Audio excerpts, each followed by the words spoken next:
जय हिंद साथियों, मैं उर्मी कॉम्पिटिटिव क्लासेस सलीन श्रीवास्तव आज आपके लिए अरब और तुर्क आक्रमण से संबंधित प्रश्नोत्तर लेके आया हूँ। अभी तक हम साथियों अरब तुर्क आक्रमण के विषय में पढ़ चुके हैं। इसके प्रश्नोत्तर से संबंधित लेक्चर ज़रूरी था और कुछ मेरे दोस्त कहे कि इसके कुछ क्वेश्चन बना के आप लाइए, तो मैं इसलिए आपके समक्ष ये क्वेश्चन लेके आया हूँ। चलो हम देखते हैं हमने अभी तक जो पढ़ा है उसी के अकॉर्डिंग सारे क्वेश्चन बने हुए हैं। चलो देखते हैं। आपको मैं 10 सेकंड का समय दूंगा, आप उसी में अपना आंसर टिक कर लेना। इसके बाद हम आपको क्वेश्चन का आंसर बताएंगे। चलो देखते हैं। पहला हमारा क्वेश्चन है 712 ईस्वी में सिंध पर अरबों के आक्रमण के समय वहाँ का शासक कौन था। मैं इसकी थोड़ी सी थ्योरी आपको बता देता हूँ। 712 ईस्वी में सिंध पर अरबों के आक्रमण के पहले 711 ईस्वी में उबैदुल्ला ने आक्रमण किया था, जिसको दाहिर ने पराजित कर दिया था। दूसरा उसी के बाद बुंदेला ने किया था, तो उसको भी पराजित कर दिया था सिंध के शासक दाहिर ने। इसके बाद 712 ईस्वी में सिंध पर मोहम्मद बिन कासिम ने आक्रमण किया, जिसके बाद मोहम्मद बिन कासिम ने सिंध के शासक दाहिर को पराजित किया था। और मोहम्मद बिन कासिम एक ऐसा अरब आक्रमणकारी था जो एक सफल आक्रमणकारी के रूप में इतिहास में उसका नाम दर्ज है। दूसरा क्वेश्चन देखते हैं। सर्वप्रथम भारत में जजिया कर लगाने का श्रेय सिंध के विजेता मोहम्मद बिन कासिम को दिया जाता है। उसने किस वर्ग को इस कर से मुक्त रखा। आपको मैं 10 सेकंड का समय दे रहा हूँ। दोस्तों, जजिया कर सर्वप्रथम भारत में मोहम्मद बिन कासिम ने लगाया था। जजिया कर गैर मुसलमानों से लिया जाने वाला एक सुरक्षात्मक कर था। इसमें 5 लोगों को इस कर से मुक्त मिला हुआ था। पहला एक तो हमारा ये ब्राह्मण हो गए, दूसरा महिलाओं को, तीसरा बच्चों को, विकलांगों को इनसे मुक्त जजिया कर से मुक्त मिली हुई थी। अब हम तीसरे क्वेश्चन में आते हैं दोस्तों। तीसरा क्वेश्चन हमारा सोमनाथ मंदिर पर 1025 ईस्वी में महमूद गजनवी के आक्रमण के समय गुजरात का कौन सा शासक था। महमूद गजनवी का सोमनाथ पर आक्रमण 16वां आक्रमण था। उस समय गुजरात का शासक गुजरात का शासक भीमदेव प्रथम था। अब चौथा क्वेश्चन देखते हैं दोस्तों। चौथा क्वेश्चन है भारत पर प्रथम आक्रमणकारी था। भारत पर प्रथम आक्रमणकारी मोहम्मद बिन कासिम था। और इसके बाद अगर ये क्रम में लगाने के लिए आए तो हम इस क्वेश्चन को इस तरीके देख सकते हैं। सबसे पहले भारत पे अरब आक्रमणकारी के रूप में मोहम्मद बिन कासिम को याद किया जाता है। तुर्क आक्रमणकारी के रूप में महमूद गजनवी को याद किया जाता है। और दूसरा तुर्क आक्रमणकारी मोहम्मद गौरी था। इनमें अगर हम लगाने के लिए आए तो प्रथम नंबर ये आ जाएगा, क्रम से लगाने के लिए दूसरा नंबर ये आ जाएगा और तीसरा नंबर आपका ये आ जाएगा। इसमें हमारा आंसर भारत पर प्रथम आक्रमणकारी कौन था, मोहम्मद बिन कासिम। इसी में क्वेश्चन आ सकता है भारत पे प्रथम अरब आक्रमणकारी कौन था, तो मोहम्मद बिन कासिम। ये भी इसी तरह के क्वेश्चन बन सकता है। अब हमारा पांचवा क्वेश्चन है चंदावर का युद्ध 1194 ईस्वी में किसके मध्य हुआ था। इसको आपको हम 2 सेकंड का समय दे रहे हैं। चंदावर का युद्ध 1194 ईस्वी में हुआ था। इस जो कन्नौज के गढ़वाल शासक जयचंद्र और मोहम्मद गौरी के बीच हुआ था, जिसमें जयचंद्र पराजित होता है, मारा जाता है और मोहम्मद गौरी इसमें जीत होती है। इसका आंसर पांचवें का आंसर होगा सी। साथियों, अब छठवां क्वेश्चन देखते हैं। महमूद गजनवी भारत पर आक्रमण के समय भारत आए विद्वान अल-बरूनी ने किस महत्वपूर्ण ग्रंथ की रचना की थी। साथियों, इसका एक और प्रकार क्वेश्चन बन सकता है। महमूद गजनवी जब भारत पे 12वीं सदी में आया था, तो उसके साथ कौन सा अरबी विद्वान या इतिहासकार आया हुआ था? तो वो अल बरूनी उसका आंसर होगा। इसमें इस क्वेश्चन का आंसर होगा किताबुल हिंद। अल बरूनी द्वारा किताबुल हिंद नामक एक ग्रंथ की रचना की गई थी, जो तत्कालीन भारत के विषय में हमें इतिहास की जानकारी प्रदान करता है 12वीं सदी के विषय में। अब हम 7वां क्वेश्चन देखते हैं दोस्तों। 7वां क्वेश्चन है, महमूद गौरी विजित प्रदेशों की देखभाल के लिए किस विश्वसनीय सेनापति को छोड़कर भाग गया था? कुतुबुद्दीन, इसमें साथियों आंसर इसका 7वें का होगा कुतुबुद्दीन ऐबक, अर्थात 7A होगा। दोस्तों, मोहम्मद गौरी जब तराइन का द्वितीय युद्ध 1192 ईस्वी में लड़ रहा था तो उसी समय उस समय कुतुबुद्दीन ऐबक ऐसा सेनापति था जो अपनी योग्यता का परिचय मोहम्मद गौरी के समय दिया था। इसी योग्यता के कारण मोहम्मद गौरी अपने जो विजित प्रदेश थे उनको कुतुबुद्दीन ऐबक को सौंप गया था। इसी में एक क्वेश्चन साथियों ये बन सकता है, मोहम्मद गौरी अपने विजित प्रदेशों की देखभाल के लिए इक्ता के रूप में प्रथम इक्ता किसे प्रदान किया था? तो कुतुबुद्दीन ऐबक को। अब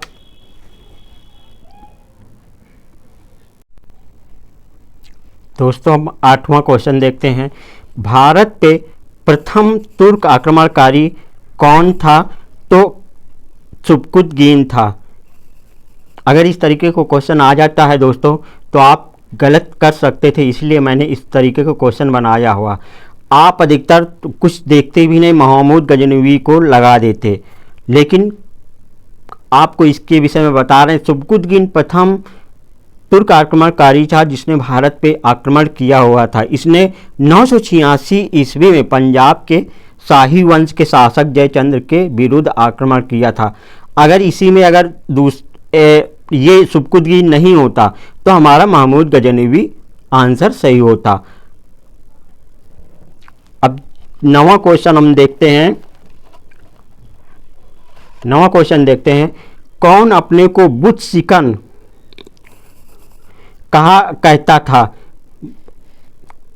महमूद गजनवी। महमूद गजनवी भारत पे जब भी जैसे सोमनाथ में आक्रमण किया हुआ था, वहाँ के मंदिर में मूर्तियों को बहुत ही तहस नहस कर दिया, इसलिए वो अपनी पदवी बुद्ध शिकन के नाम से रखा हुआ था। अब हम 10वां क्वेश्चन देख लेते हैं दोस्तों। 10वां हमारा क्वेश्चन है, महमूद गजनवी का भारत में अंतिम आक्रमण किसके विरुद्ध था? तो जाटों के विरुद्ध था। ये 1027 ईस्वी में हुआ था। जाटों को दंडित करने के लिए महमूद गजनवी अपना अंतिम आक्रमण अर्थात 17वां आक्रमण भारत पे किया हुआ था। जब यह सोमनाथ मंदिर के लूटी हुई संपत्ति को अपने गजनी ले जा रहा था, उसी समय जाटों ने इस पर आक्रमण कर इसकी कुछ संपत्ति को लूट ली थी। इसी के प्रत्युत्तर में जाटों को दंडित करने के लिए महमूद गजनवी भारत में 17वां आक्रमण करता है और जाटों को दंडित करता है।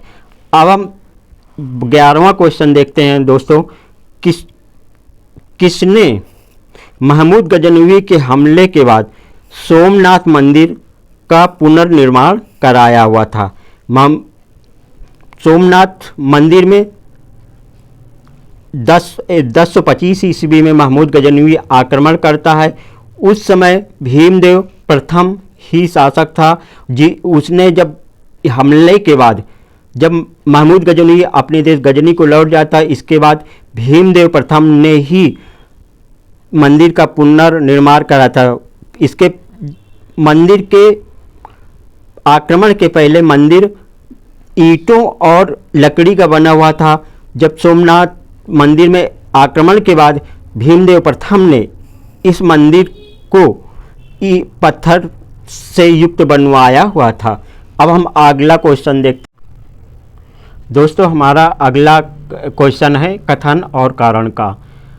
इसमें कथन क्या कह रहा है, भारत पे तुर्की आक्रमण सफल हुए, कारण उत्तर भारत में राजनीतिक एकता नहीं थी। हमने आपको जब लेक्चर दे रहे थे दोस्तों, तो उस समय हमने बताया हुआ था तुर्की आक्रमण की सफलता के क्या कारण थे। पहला हमने बताया था कि भारत में जो राजपूत थे उनमें राजनीतिक एकता नहीं थी। दूसरा हमने बताया था राजनीतिक विभेदता, और तीसरा बताया था ब्राह्मणों का उदय। चौथा हमने बताया था नैतिक पतन, और पांचवा क्वेश्चन बताया था विदेशी आक्रांताओं द्वारा सफल योजना बनाई हुई थी, और सबसे लास्ट वाला था सैनिक संगठन। इनमें ये 12वां क्वेश्चन क्या कह रहा है, भारत पे तुर्की आक्रमण सफल हुए, कथन है, और कारण उत्तर भारत में राजनीतिक एकता नहीं थी। इसमें कथन और कारण और दोनों सही हैं, और कारण जो है कथन की व्याख्या करता है, इसका आंसर ये होगा, इसका आंसर ए होगा। और 13वां क्वेश्चन देखते हैं दोस्तों, किस मुस्लिम शासक के सिक्कों पर देवी लक्ष्मी की आकृति बनी हुई थी? तो इसमें जब लेक्चर चल रहा था इसमें बताया गया था मोहम्मद गोरी एक ऐसा शासक था विदेशी आक्रांता जिसके सिक्कों पर एक ओर कलमा खुदा हुआ था, दूसरी ओर देवी लक्ष्मी की आकृति बनी हुई थी। इसका आंसर मोहम्मद गोरी होगा, और बी आंसर है इसका। और हम 14वां क्वेश्चन देखते हैं दोस्तों। 14वां क्वेश्चन है हमारा, पुराणों का अध्ययन करने वाला प्रथम मुसलमान इतिहासकार कौन था? पुराणों का अध्ययन करने वाला प्रथम मुसलमान इतिहासकार अल-बरूनी था, जो मोहम्मद गजनवी के साथ भारत पे आया हुआ था। अब हमारा लास्ट और 15वां क्वेश्चन है कथन कारण का है, जिसमें हम देखते हैं महमूद गजनवी ने भारत पे 17 बार आक्रमण किया। कारण वो ये कहता है वह भारत में स्थायी मुस्लिम शासन की स्थापना करना चाहता था। इसमें दोस्तों महमूद गजनवी ने भारत पे 17 बार आक्रमण किया, लेकिन उसका मुख्य उद्देश्य भारत की संपत्ति को लूटना था, भारत की संपत्ति को लूटना था, और गजनी इस संपत्ति को ले जाना था।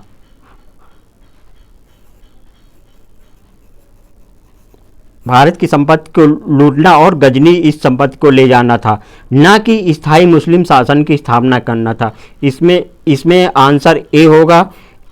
आंसर कथन सही है, परंतु कारण गलत है। इस प्रकार हम जो 15 क्वेश्चनों का संग्रह लेके आए थे वह हमारा समाप्त हुआ। दोस्तों इस प्रकार साथियों प्रत्येक लेक्चर के बाद एमसीक्यूज लेकर हम आएंगे, और इससे प्रश्न बनने की प्रकृति के विषय में हमको जानकारी प्राप्त होती रहेगी। साथियों मध्यकालीन भारतीय इतिहास के तीनों लेक्चर के PDF हमारे उर्मी कॉम्पिटिटिव क्लासेस के टेलीग्राम चैनल पे पढ़ चुके हैं। आप जाकर उनको पढ़ लो और इसका लाभ उठाओ।